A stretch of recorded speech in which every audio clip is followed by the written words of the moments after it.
the Belgian Society, and we're co-organizing with the Physics Society this evening. So, of course, a big thank you to the Physics Society for the technical setup.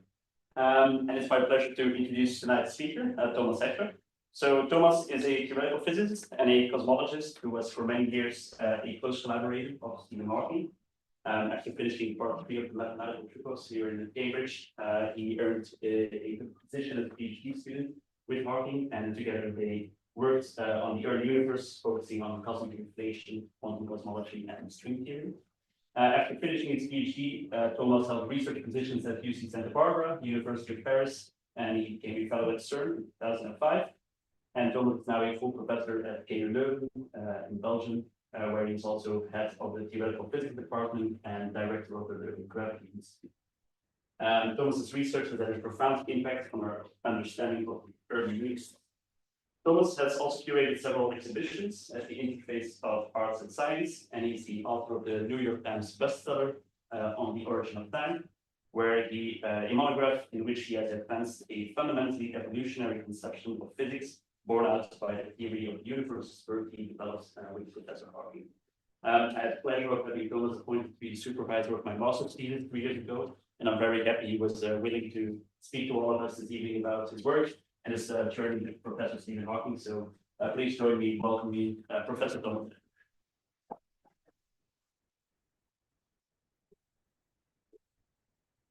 Thank you, Seppe. It's nice to be back. You can see I'm following you everywhere you go. So as Seppe said, it's 25 years ago that Stephen Hawking invited me for a conversation on the Big Bang, and that was his idea of a job interview. So as you know, at the time, Stephen had his home base in the old Department of Theoretical Physics and Applied Mathematics in Silver Street, next to the University Press buildings. And this is pretty much how I found him there. Smiling, but locked to his wheelchair and surrounded by everything that a theoretical physicist at the time needed. Lots of books, a dysfunctional desktop, and a picture of Marilyn Monroe on the wall. Now, he had already lost his voice, his natural voice by then, but he could talk to a computer voice in the 90s, which he directed back then with some sort of old-fashioned mouse, which a nurse placed in his hand every morning. And this is what he asked me during that first conversation.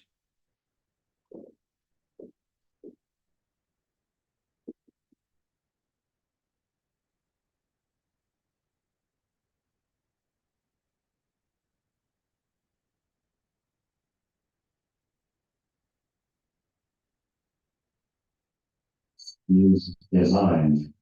Why is it the way it is?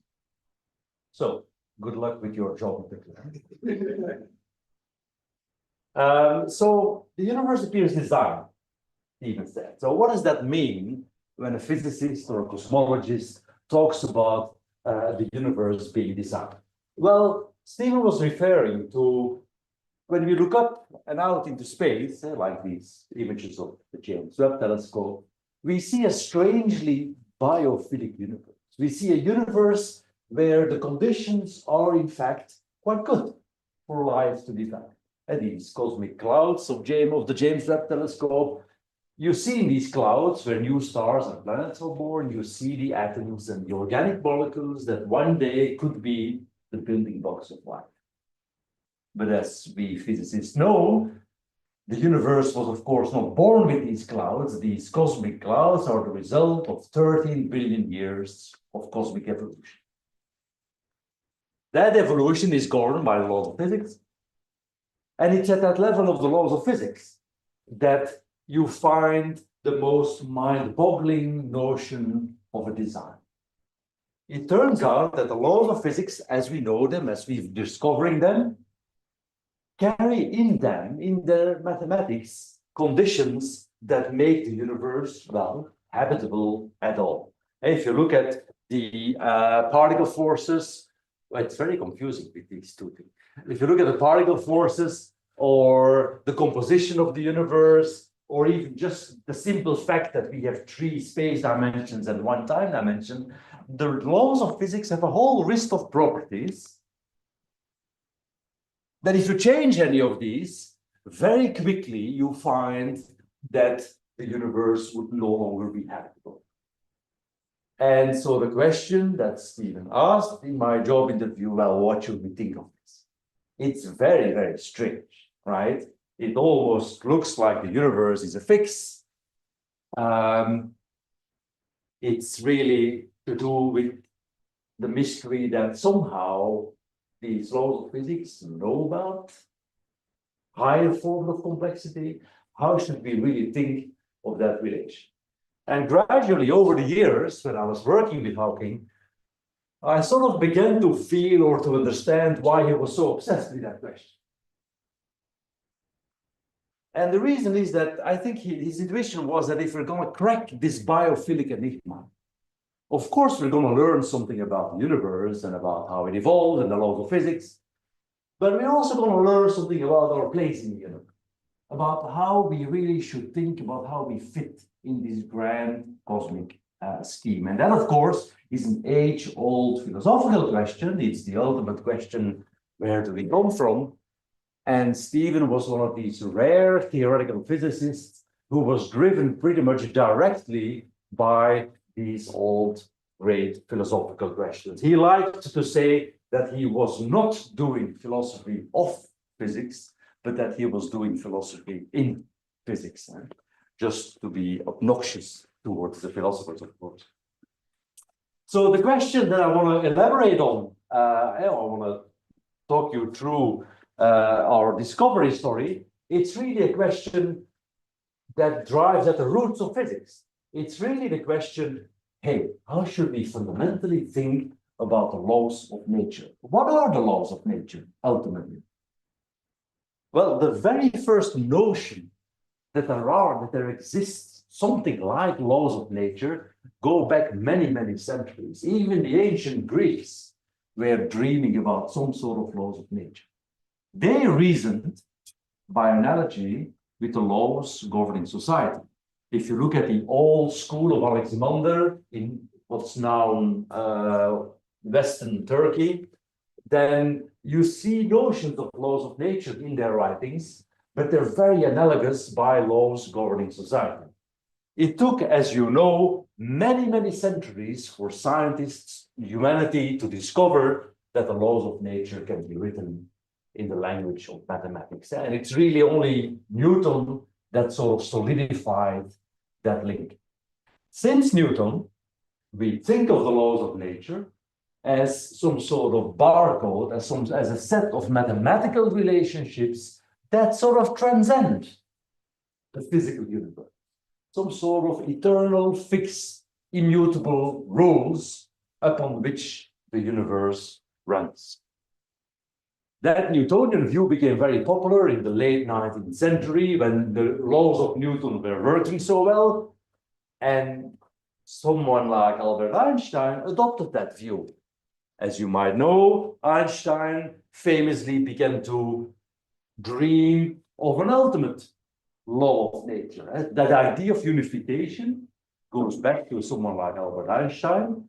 And it's a very natural idea if you think about the laws as some sort of Platonic truth waiting for us to discover, as some sort of truth out of which the physical universe follows.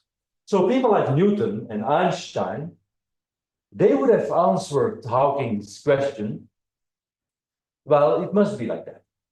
It's mathematical necessity. This biophilic design, well, the laws cannot be any different. It's just encoded in the mathematics underlying it. It's a bit of a strange answer, if you think about it. And that strangeness of the answer has been expressed on many occasions. The most famous one is perhaps this essay by Eugene Wigner, which is mostly famous for its title, in fact, The Unreasonable Effectiveness of Mathematics in the Natural Sciences. It sort of drives at this uneasiness that why is mathematics so powerful, and ultimately, what should we think of that mathematical truth that we're discovering? Now, ironically, it's sort of Einstein's work that, in my view, signal the beginning of the end of this Platonic Newtonian idea of physics. And so this is what I want to explain, because it's sort of the starting point of my work with Stephen. So Einstein wrote down his famous equation, describing his general theory of relativity. Here it is. Some of you will know this equation very well. And those of you who don't know the equation yet, I can easily walk you through it. On the left, you have a matrix of functions describing the geometry of space-time.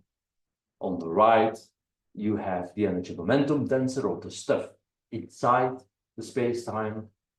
The magic of this equation is, of course, the equality sign in the middle, which tells us there's a dialogue between the shape of space-time on the one hand and the energy momentum tensor of the stuff inside. That dialogue, that interaction, that's what, according to Einstein, we perceive as gravity. And so the way this theory works is that if you take the Earth, the mass of the Earth will slightly bend the shape of space in our environment. That slight bend makes us sliding down in that valley. That's what we feel. That's the force we feel on our feet. That's gravity, and it makes an object like the moon nicely in orbit around our planet. That's how Einstein's theory of relativity works. That's his theory of gravity. The conceptual breakthrough of this theory is, of course, the left-hand side. The shape of space-time on the left was metaphysics for Newton. It was a static arena. Einstein turned this into a physical field, very much like the electromagnetic. So now you can imagine, if you crank a lot of matter together in a very small volume, your equation is going to tell you that the shape of space, the geometry of space-time will have to react. That's what the equality is saying. And in fact, Einstein's theory predicts that you can put so much matter in a small volume that the shape of space-time develops a deep, deep throat. That's a black hole. Because you can imagine, if you send in light rays too close to that throat, they get stuck. A black hole in Einstein's theory is nothing but a deep hole in the field of space-time, out of which not even light can escape. So roughly speaking, the black disk in the middle of the famous picture of a black hole is literally that region where light cannot escape. Now it gets really fun, as you've all heard, when you take two black holes and you let them orbit around one another. Einstein's equation will predict they lose energy in gravitational waves. These gravitational waves are ripples of that field of space-time traveling at the speed of light, pretty much weakly coupled to anything else, and so they travel freely through space, through everything, through matter, through the Earth, and so forth. These are these ripples of space-time. No particle involved, because it's just the field of space-time. And so if you want to measure these gravitational waves, you better measure the length of stuff, because ripples of space change the length between objects. And so the only way to measure these is to very carefully monitor the length of these tubes. That's why these gravitational wave observatories we have now have this strange shape, right? So that's all good. So that's Einstein's theory. It's clearly a success story, and it agrees with all observations. It predicts these new phenomena, which we have observed by now. So where's the problem with Einstein's theory when it comes to that biophilic enigma, when it comes to these foundations of the laws of nature that I mentioned earlier? Well, the problem, as is the case many times, the problem, in fact, came from Belgium. This is Georges Lemaître, who was an astronomer working in Belgium in the 1930s. In fact, Lemaître was educated here in Cambridge in the early 1920s by Arthur Eddington. He was educated on Einstein's relativity here in Cambridge. But when he was back in Belgium, he started to think about Einstein's theory, not to describe local physics, like stuff in the solar system or this or that, but he realized that Einstein's theory, that equation that I showed you, should enable one to say something about space, the universe, in its totality. You see, you can be bold with this equation, and you can put all the matter on the right-hand side of that equation, and then check out what the left-hand side should be doing. So this was the very first time in the history of mankind that there was an equation, a theory, which was able to say something about the universe in its totality. And that's what Lemaître was investigating with Einstein's equation. And to his surprise, when he did that, when he put all the matter on the right-hand side, he realized that the left-hand side could not be Newton's static arena. And the left-hand side, space, had to expand or shrink. And the consequence, of course, of the expansion was, of course, that when time flows, galaxies are moving away from one another, something people were beginning to realize around the same time. So Lemaître's interpretation was these galaxies are not moving, no, space itself is stretching, which makes it look like these galaxies are actually moving. So then it was fun. He couldn't resist turning time around and use the same equation to evolve that expanding universe backwards in time. And of course, you can imagine this field of space-time shrinks, the curvature becomes larger, and eventually that field becomes singular. The fabric of space destroys itself at a moment in the past, which became the Big Bang. So for those of you who are not relativists or astrophysicists or whatever, it's very important to realize that the Big Bang was certainly not an explosion in a space that already exists, but it was the origin of space-time itself. The field itself became singular. Now, so what do you do when you discover the Big Bang? Lemaître was, as I said, he was an astronomer, but was also a priest. So he couldn't tell his wife, and in fact, he couldn't tell the Pope either, but he had to tell Einstein, right? And he did. He did.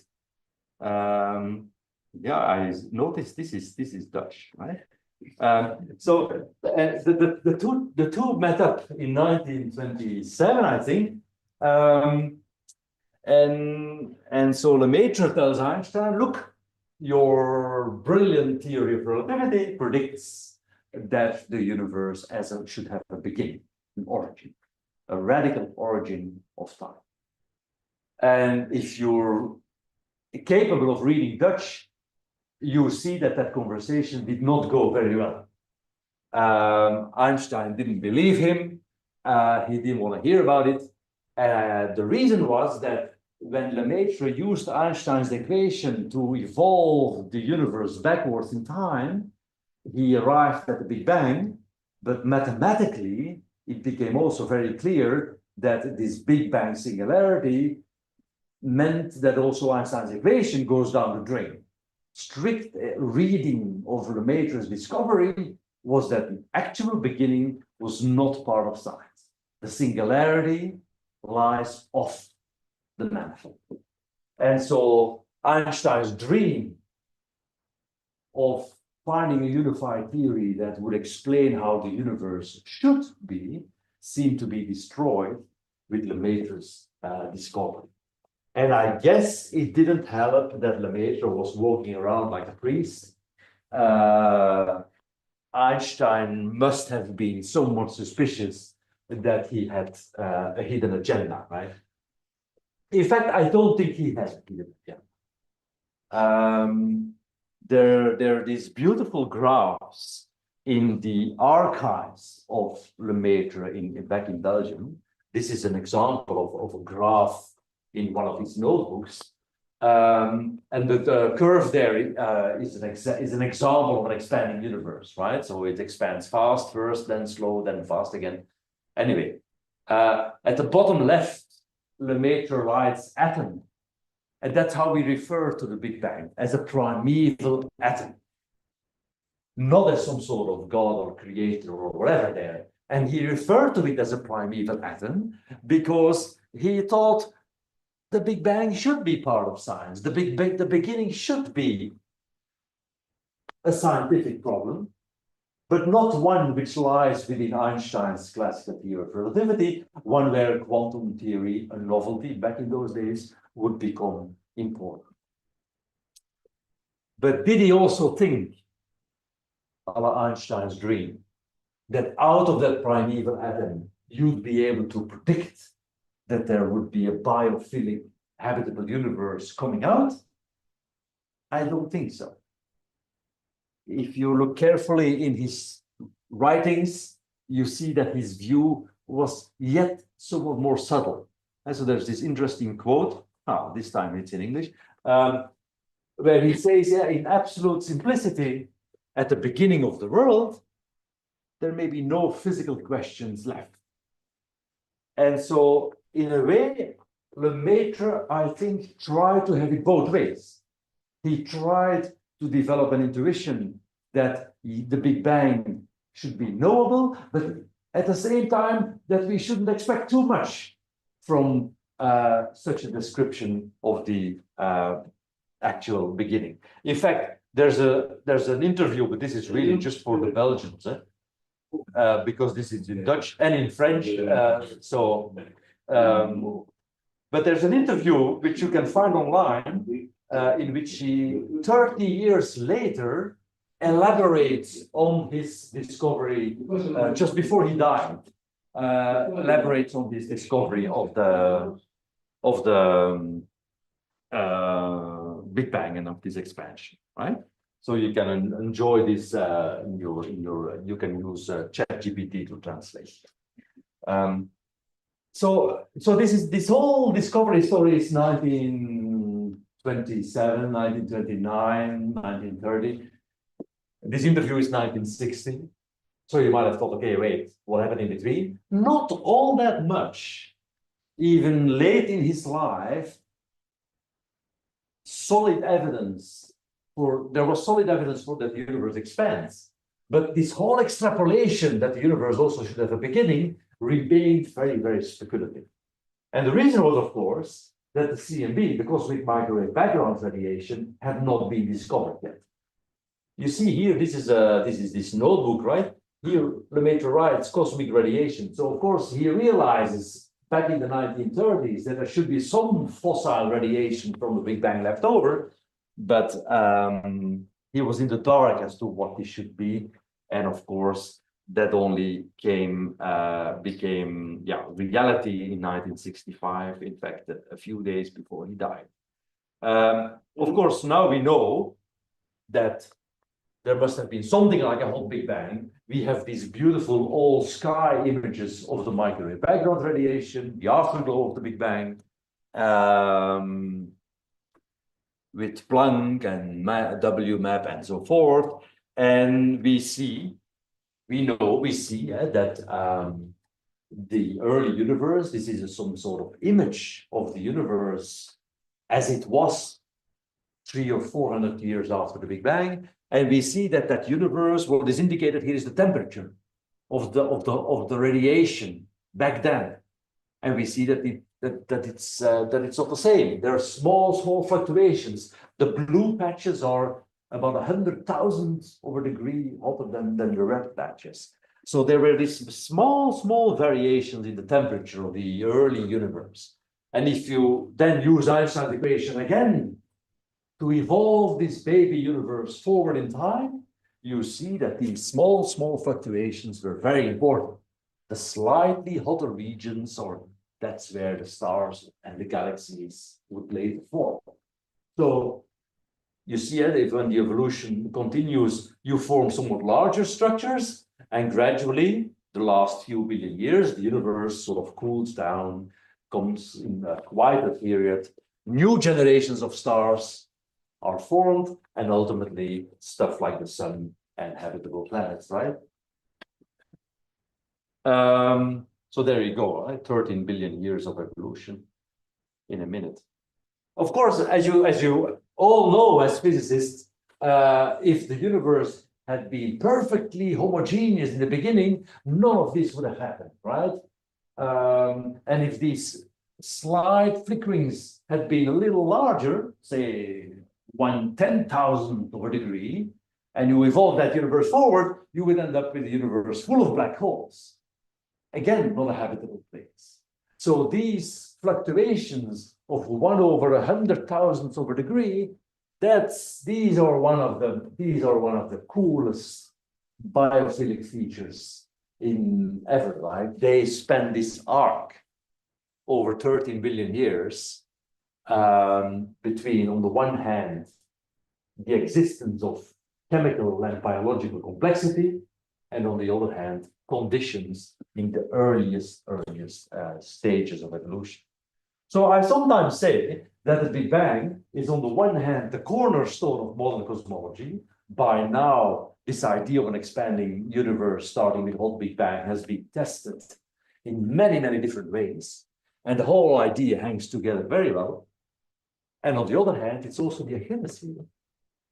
Because if you don't set out the universe in exactly the right way, you're getting nowhere. And so it rests on these deeper mysteries, which someone like Stephen certainly could not resist delving into. So this is the historical background behind my job in the field, all right? And as you know, back then, Stephen had already placed his bets, so to speak. He had already published his book, The Brief History of Time. And what's the highlight of Brief History of Time? The highlight of A Brief History of Time is that in that book, Hawking essentially proved Lemaître right.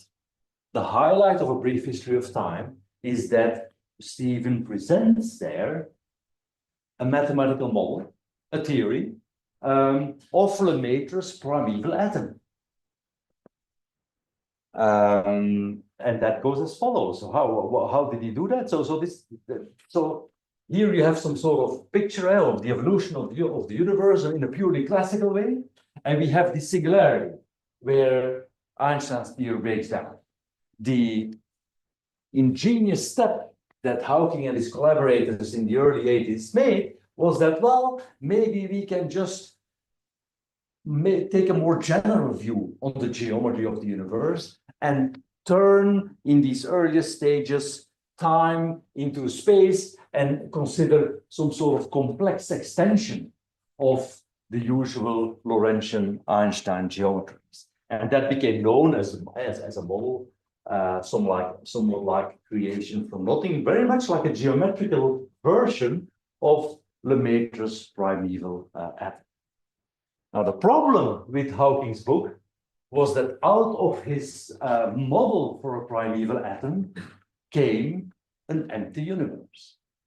And that was really sort of the bottleneck of the theory in the late 90s when I met him. So he thought of his model as a wave function, as a universal wave function. But what was happening was that by far the dominant universes in that wave function were universes which, in fact, were either empty or worse, would quickly recollapse. So there's a very famous paper which he wrote with Jim Harville, Wave Function of the Universe, which sort of describes his model of Lemaître's primeval atom in great detail, but it doesn't work. The universe they predict is completely empty, or even worse, it recollapses. It's not that a habitable universe does not exist in this wave function, but it's in the far, far tail, exponentially suppressed compared to everything else. And so this was really the heart of the matter in our collaboration. How should we think of this? How could we get that the habitable universe to the foreground? How could we change the theory? On the one hand, the fact that you could überhaupt write down a model for Lemaître's primeval atom, a law of initial condition, a very different law from normal, was too good. It was telling us something. On the other hand, the theory really didn't work. One idea which became popular in the 90s was, and that certainly you've heard about this, is the idea of a multiverse. Maybe all these different possible histories in the wave function, maybe they're actually out there in a giant, giant space, someone like a bubble universe. Most of these bubbles would be inhabitable, would be sterile, might be empty, but once in a while, the reasoning went, you could find a habitable universe. So now this is popular, of course, with the movies. But I think Stephen was one of the first ones to realize that this business of the multiverse was not proper science. He confided to me early on that the fact that you need an external so-called entropic principle to select in which one of these bubbles we should be leaves or enters or an ambiguous element in the whole predictivity, in the whole framework of the theory that really made it not testable, not properly scientific. And so this was really the situation in the late 90s. This was a great question. The question was, I think, being sharpened over many decades during the 20th century. The question was becoming central, very much since the discovery of the CMB. That meant that that this question of the origin of time became very important for cosmology. But none of the answers that had been given were satisfactory or even workable. So we circled around this question for quite a while, until I think a couple of years later, we had some sort of eureka moment. And if this works, I can pass this on to Stephen once more. There we go.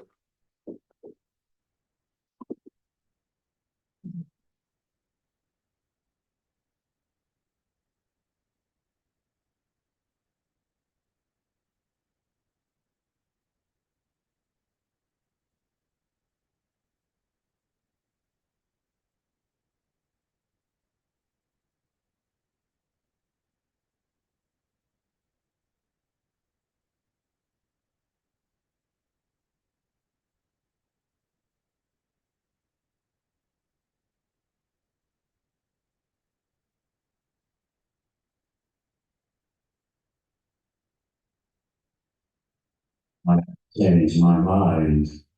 A brief history of time is written from the wrong perspective. We are not angels who view the universe from the outside. So if you're ever complaining about your supervisor, think twice. You see, working with Stephen was a bit like talking to the Oracle of Delphi, equally slow and equally mysterious. But in fact, I mean, the theorists among you will recognize this. You're doing essentially what is theoretical physics. You're doing some sort of thought experiments. You're trying as much as getting a consistent mathematical framework.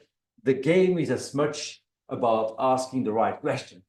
And clearly, at some level, it was clear that we were not asking the right questions, and that's what he's trying to say here. He's trying to say that essentially, in a brief history of time, in his book, and in fact, in many decades before that, going back to Newton, physics has always asked questions, has always looked at reality from some sort of Archimedean perspective, as if we're outside the system that we're trying to describe. And that in many ways, that has been the success story of our field, right?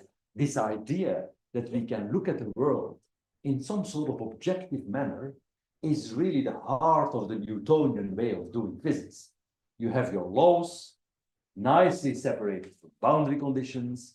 We are part of these boundary conditions outside the laws, and we look at the system we want to describe.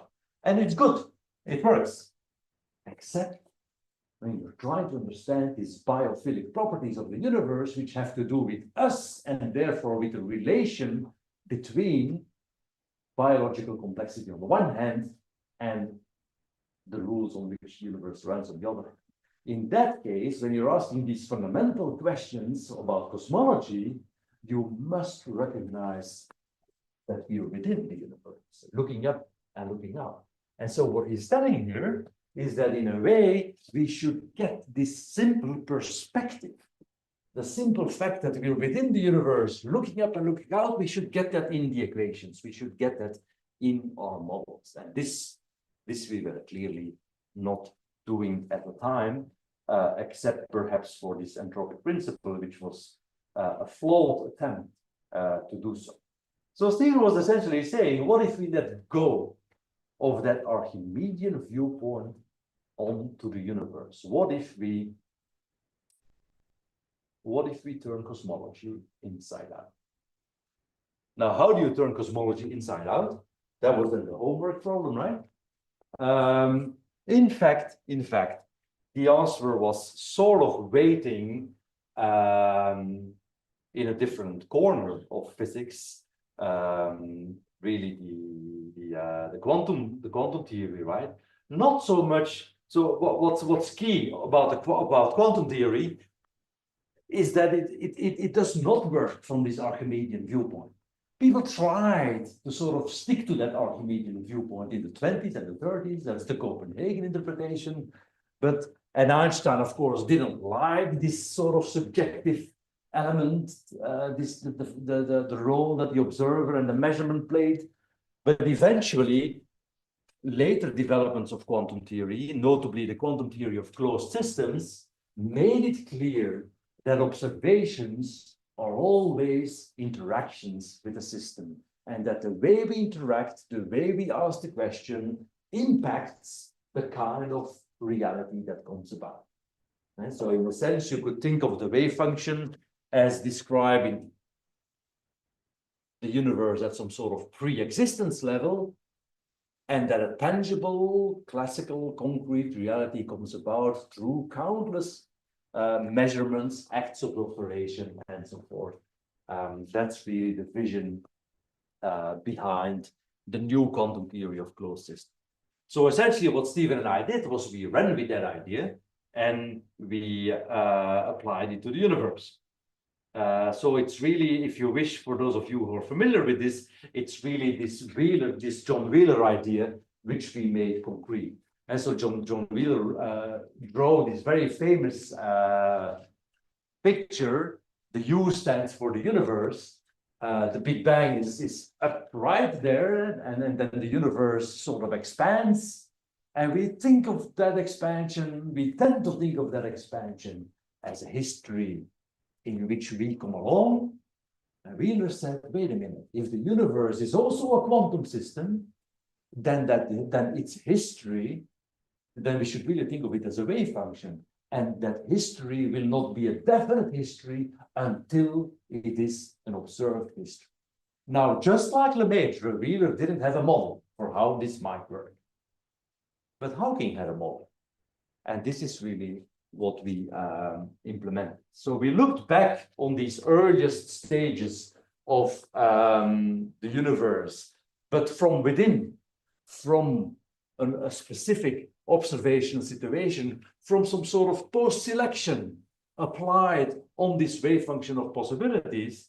And sure enough, you find that these earliest stages, the deep far past, has a lot of inflation and therefore produces all these structures. We're familiar with it. So to summarize, the earlier Hawking had that problem with his theory of the Big Bang, where he looked at his wave function as if he was outside. And so he looked at what is the most probable universe from sort of Archimedean perspective. The later Hawking turned this around and used the quantum mechanics of closed system to sort of carve out a concrete past from our observational situation within. And so that flipped the probability distribution all around. It had further implications. And that's with what I want to describe in the remaining minutes. It has further this sort of view from the inside, this sort of view in which you sort of post-select a past history from possible histories retrospectively, has further implications. And so I want to sketch these now. And this is, I think, how I want to illustrate it. So we have the laws of physics up there. We go back in time to the Big Bang towards the bottom of the slide. And in fact, you see, if you look at the early stages of the universe this way, you see that these different laws of physics kind of unify. And we've always thought that we would land on some sort of unified theory, a la Einstein, some sort of rock solid, immutable, transcendental mathematical frame from which a physical universe emerges. But the crux of this hypothesis is that, in fact, this unification and this simplification of the laws of physics continues all the way. That bottom part where even the dimension of time morphs with space is sort of the last transition. It sort of closes off the past, but it closes off also physics. And so the vision that our hypothesis led to is really a fundamentally historical vision on the laws of physics, not these immutable fixed laws that we used to think of them, but by formulating a law of initial conditions, it meant that the laws, as we know them, also have their own genesis in them. So looked at it this way, the early universe, you see something very different. You see something very similar to the way we think of biology, to the way we think of the tree of life. In a sense, our vision became that in the earliest stages of the universe, there was some sort of tree of laws that took shape, which we can only, just like the tree of life, which we can only understand retrospectively. It could have turned out differently, but that turns out not to be the question we're asking. And so this is how I like to summarize the situation. You have Lemaître's graph again, right? And here you have Darwin's first sketch of the tree of life. For 90 years, we've tried to understand biology and cosmology on epistemologically completely different footings. Cosmology was always about fixed laws. Biology was always about emergent properties. When you go back to the origin of life, all laws of biology disappear. So the crux of our hypothesis is that this dichotomy is a mistake, that these are in fact two very different levels of one giant evolutionary process. And that if we go back to the Big Bang, not only does chemistry disappear, but also ultimately physics, the physical laws simplify and disappear. So the answer that many, many years later, close to Stephen's, when Stephen was, close to when he was 2016, 17 or so, is that, but this is again Dutch, strangely enough. But it says that it's just a deeper level of evolution hidden in these earliest phases. As you can read from the title of my book, On the Origin of Time is of course a variation of Darwin's title, On the Origin of Species. It is a bit of an epistemic readjustment. As I mentioned, in a brief history of time, Hawking started from laws of nature, created a universe in which he hoped observers, agency would emerge. The story of my book is how Hawking came to change his mind in the last 20 years of his life about these deep fundamentals of cosmology and physics. And late in his life, we turned this around and we started from agency, post-selection or observational situation, which is embedded in a universe from which laws of nature follow, but the laws of nature that follow are not these eternal truths we once thought they were, but are part, are contingent on the universe's history. So that's very short my story. As you know, Hawking died in 2018, right? In fact, his ashes are now buried in Westminster Abbey, as you know. This is his tombstone. And in fact, his tombstone sits nicely in between the graves of Newton and Darwin, which I don't know whether the Act of Westminster knew what he was doing, but it's certainly an appropriate place for Stephen to rest. You might wonder how he himself felt about that sort of conceptual change of the roots of our field. And in fact, there's a quote which he wrote towards the end of his life, which I can share with you, at least that's in English. And so here he goes. Some people will be very disappointed if in the end there is no ultimate theory like Einstein and he himself in his earliest life. I used to belong to that camp. And indeed, if you look up his Lucasian inaugural lecture, you will very clearly see the early Hawking, just like Einstein, thinking that he's on the edge of finding the ultimate theory. And then he goes on, I'm now glad that our search for understanding will never come to an end. That's referring really to his new view of cosmology. And that we will always have the challenge of new discovery. Why? Because the tree of laws that I've sketched, just like the tree of life, is never a done story. You will be able to continue to refine this, to understand more and more of the branchings, to understand the coherency, the unity behind this whole thing. But that's very different from finding some sort of final answer, which in a typical Hawkingian fashion, he thinks is in the end a very motivating, stimulating. Now, okay, in the last 5 minutes, I might say a few words on where do you take this now? Where do you take this new theory, this new hypothesis, this new vision of cosmology? How do you take this forward? Well, there are two directions. One is theoretical, and the other one is observational, to test. The theoretical one is what I sort of referred to. What I've tried to explain you is that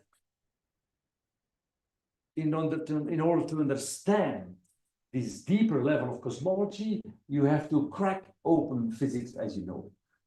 Physics is usually, and in many occasions it's okay, it's usually about laws of dynamics. Boundary conditions, observership, post-selection are usually kept out of the laws. The crux of my story is that when it comes to cosmology, ultimately we need to widen, we need to broaden, we need to generalize what we call a law of nature. We need to evolve to a framework that encompasses also the origin of the laws of physics and that weaves into these laws also observership. And now you might say, well, how the hell can you do this? In fact, this is exactly what is going on when we try to merge in the field of quantum gravity, when we try to merge Einstein's theory with quantum theory.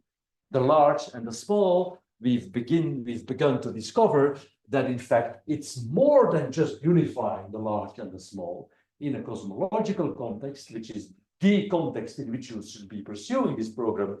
It's about confronting the Big Bang, confronting the origin, and confronting the question that also our perspective within the universe should ultimately be integrated in this framework. And remarkably, the way this is playing out does have these elements. What theorists have been discovering over the last 20 years is that the way quantum theory and gravity speak to one another is in that strange holographic manner in which one is the hologram of the other.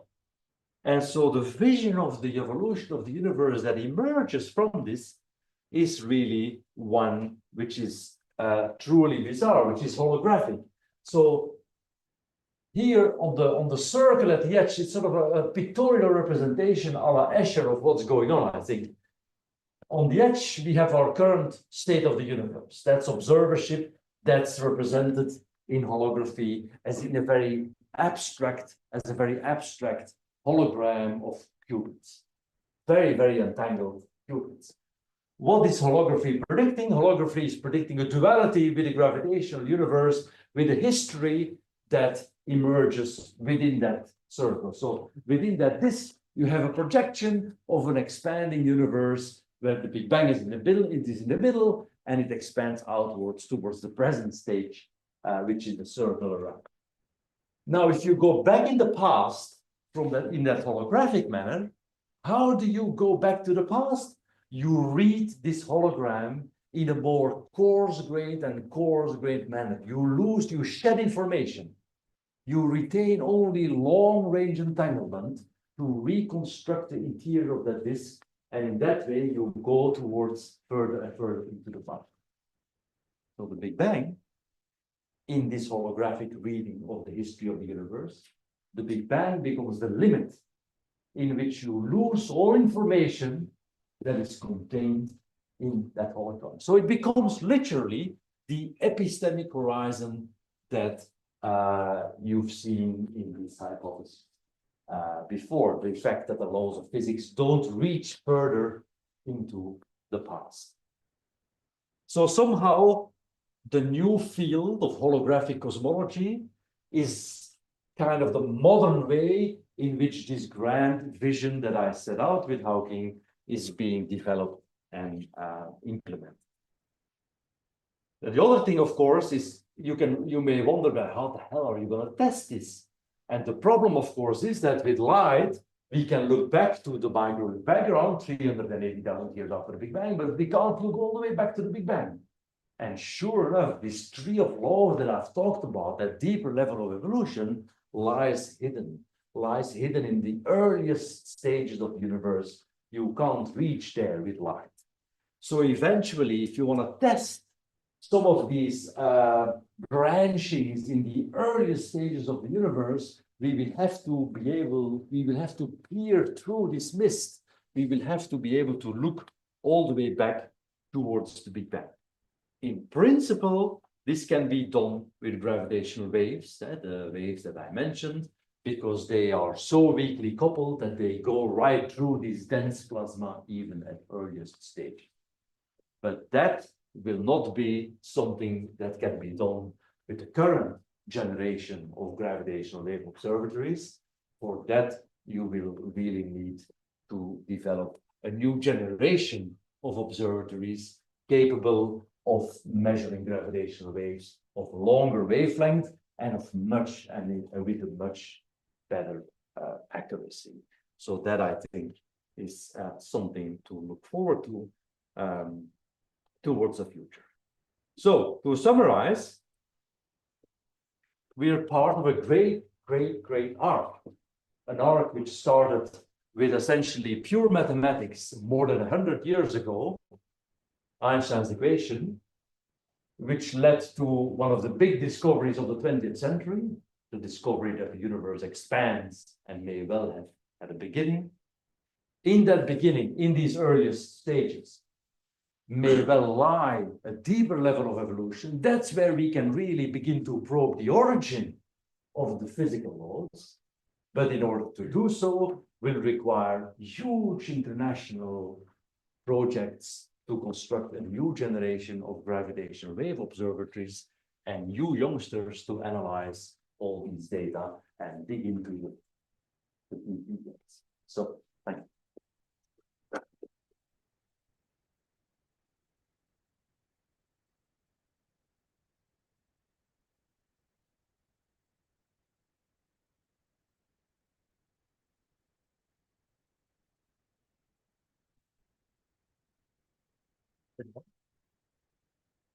Hello.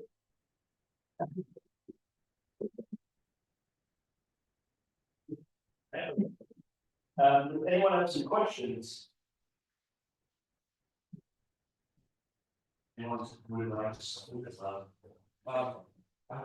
Yeah. They were talking about the anthropic principle in the beginning, then the code selection. How is that fundamental here? The anthropic principle, in order to implement it, you will need to assume that the universe as we know it is typical in certain aspects. That's what the anthropics means there. Now you may find it typical in certain aspects. I may find it typical in other aspects. There will be no the measure problem in cosmology. It has to do with the fact that typicality is an external assumption, independent of the theoretical framework, that it's not quite testable. And so it leads to different, it leads to fundamental ambiguities in the predictions of the theory, and therefore not to, therefore not falsifiable.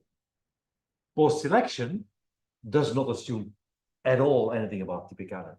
Post-selection in quantum mechanics is really you impose either some sort of final wave function, a final state, or you condition simply on what's being observed, data, and you use that as a final boundary condition, so to speak, without assuming it's typical or not. That's different. If you wish, the relative probabilities of different universes with the anthropic principle are inherently ambiguous, whereas in this post-selection quantum framework, the probabilities are given by the wave function, ultimately by the theory.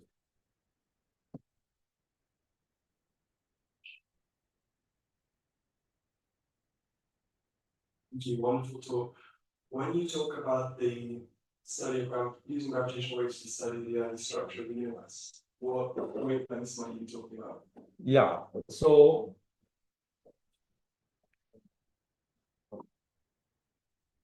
when I talk about how can, this is a very good question, how can you probe with gravitational waves these earlier stages?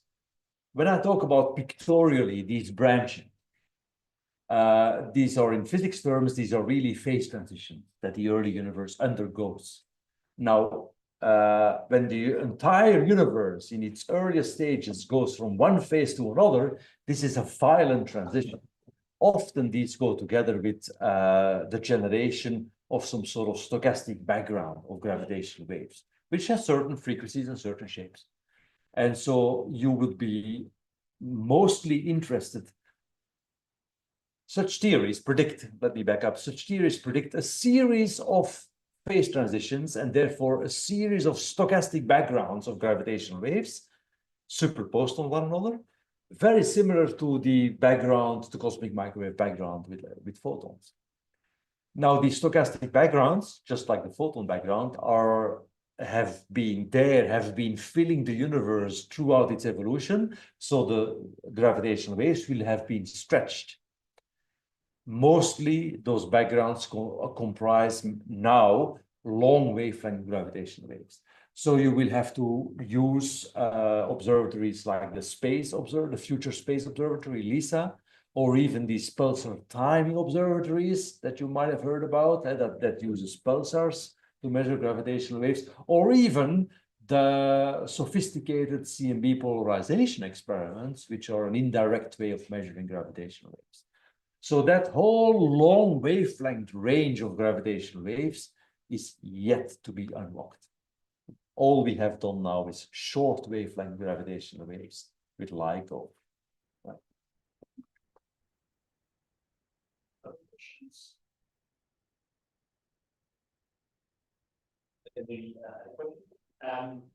You mentioned that the laws of nature are sort of emergent in this picture.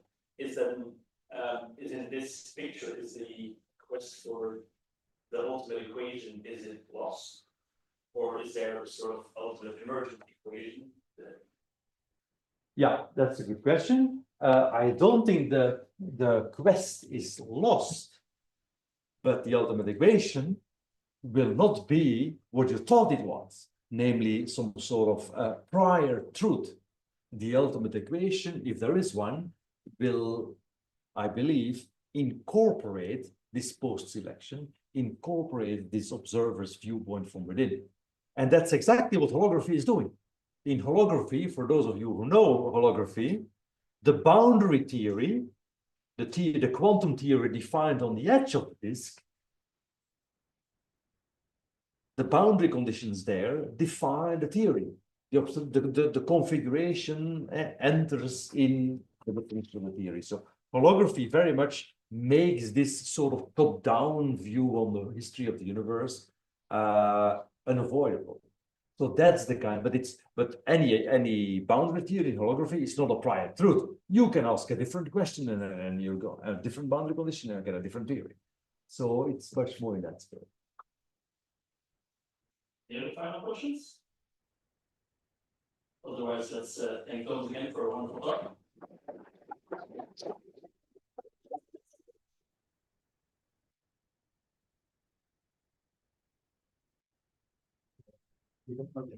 No, very remarkable.